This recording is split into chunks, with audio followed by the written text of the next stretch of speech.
श्री विष्णु पुराण चतुर्थ अंश 10वां अध्याय ययाति का चरित्र। श्री पराशर जी बोले, नहुष के यति, ययाति, संयाति, आयाति, वियाति और कृति नामक 6 महाबल विक्रमशाली पुत्र हुए। यति ने राज्य की इच्छा नहीं की, इसलिए ययाति ही राजा हुआ।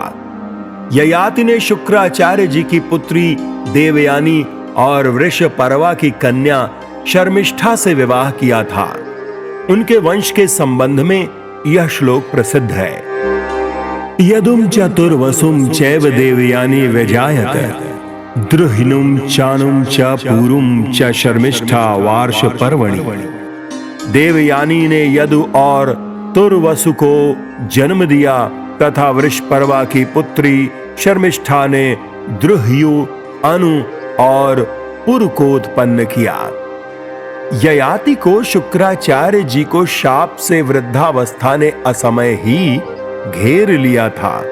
पीछे शुक्र जी के प्रसन्न होकर कहने पर उन्होंने अपनी वृद्धावस्था को ग्रहण करने के लिए बड़े पुत्र यदु से कहा, वत्स, तुम्हारे नाना जी के शाप से मुझे असमय में ही वृद्धावस्था ने घेर लिया है। अब उन्हीं की कृपा से मैं उसे तुमको देना चाहता हूं। मैं अभी विषय भोगों से तृप्त नहीं हुआ हूं, इसलिए 1 सहस्त्र वर्ष तक मैं तुम्हारी युवावस्था से उन्हें भोगना चाहता हूं। इस विषय में तुम्हें किसी प्रकार की आनाकानी नहीं करनी चाहिए। किंतु पिता के ऐसा कहने पर भी यदु ने वृद्धावस्था को ग्रहण करना ना चाहा। तब पिता ने उसे शाप दिया कि तेरी संतान राज्य पद के योग्य न होगी। फिर राजा ययाति ने तुर्वस, द्रुह्यु और अनु से भी अपना यौवन देकर वृद्धावस्था ग्रहण करने के लिए कहा तथा उनमें से प्रत्येक के अस्वीकार करने पर उन्होंने उन सभी को शाप दे दिया। अंत में सबसे छोटे शर्मिष्ठा के पुत्र पुरु से भी वही बात कही तो उसने अति नम्रता और आदर के साथ पिता को प्रणाम करके उदारता पूर्वक कहा, यह तो हमारे ऊपर आपका महान अनुग्रह है। ऐसा कहकर पुरु ने अपने पिता की वृद्धावस्था स्वयं ग्रहण कर उन्हें अपना यौवन दे दिया। राजा ययाति ने पुरु का यौवन लेकर समयानुसार प्राप्त हुए यथेच्छ विषयों को अपने उत्साह के अनुसार धर्म पूर्वक भोगा और अपनी प्रजा का भली प्रकार पालन किया। फिर विश्वाची और देवयानी के साथ विविध भोगों को भोगते हुए मैं कामनाओं का अंत कर दूंगा, ऐसा सोचते सोचते वे प्रतिदिन भोगों के लिए उत्कंठित रहने लगे और निरंतर भोगते रहने से उन कामनाओं को अत्यंत प्रिय मानने लगे।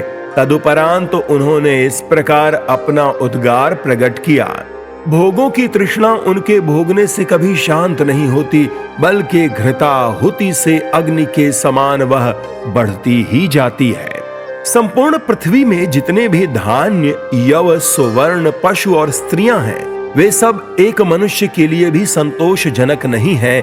इसीलिए तृष्णा को सर्वथा त्याग देना चाहिए। जिस समय कोई पुरुष किसी भी प्राणी के लिए पापमयी भावना नहीं करता, उस समय उस समदर्शी के लिए सभी दिशाएं सुखमय हो जाती हैं। दुर्मतियों के लिए जो अत्यंत दुस्त्यज है तथा वृद्धावस्था में भी जो शिथिल नहीं होती, बुद्धिमान पुरुष उस तृष्णा को त्याग कर सुख से परिपूर्ण हो जाता है।